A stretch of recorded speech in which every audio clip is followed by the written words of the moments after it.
অনেক দিন ধরে ইচ্ছা ছিল যে দিদিকে আমি ইলিশ মাছ খাওয়াবো, তাই সকাল সকাল চুল দাড়ি কেটে এসে ইলিশ মাছ নিয়ে বেরিয়ে পড়লাম আমি। আর হ্যাঁ, এইখানে বিভিন্ন রকমের মাছ ছিল, ইলিশ মাছ, কাতলা মাছ, সিলভার কাপ মাছ, অনেক রকম মাছ ছিল এখানে। অবশ্য মা এই মাছগুলো আলাদা করে রেখে গেছে ফ্রিজের মধ্যে, যে তুই এইগুলো এসে নিয়ে চলে যাবি দিদি বাড়িতে। নিয়ে গিয়েই দেখি মা স্কুল মাঠে আমার জন্য অপেক্ষা করছে যে আমি কখন বাড়ি থেকে যাব।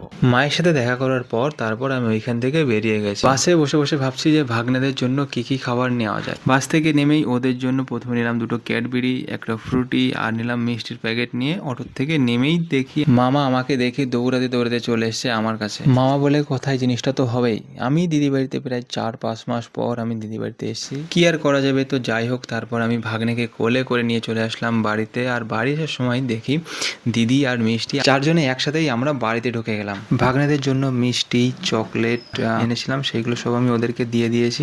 আর বাকি ছিল আমার দিদি। আমার দিদি বিশাল ফ্রুটি খেতে ভালোবাসে, সেই জন্য দিদির জন্য একটা আমি ফ্রুটি এনেছি। এতে সব দিয়ে দিদিকে আমি ফ্রুটিটাও দিয়ে দিলাম। আমার সর্দি ইলিশ মাছ খেতে খুব ভালোবাসে, সেই জন্য আমি বাড়ি থেকে যে ইলিশ মাছগুলো নিয়ে এসেছিলাম, মা যে ইলিশ মাছগুলো দিয়েছিল, সেই ইলিশ মাছগুলো আমি ওকে দিয়ে দিলাম।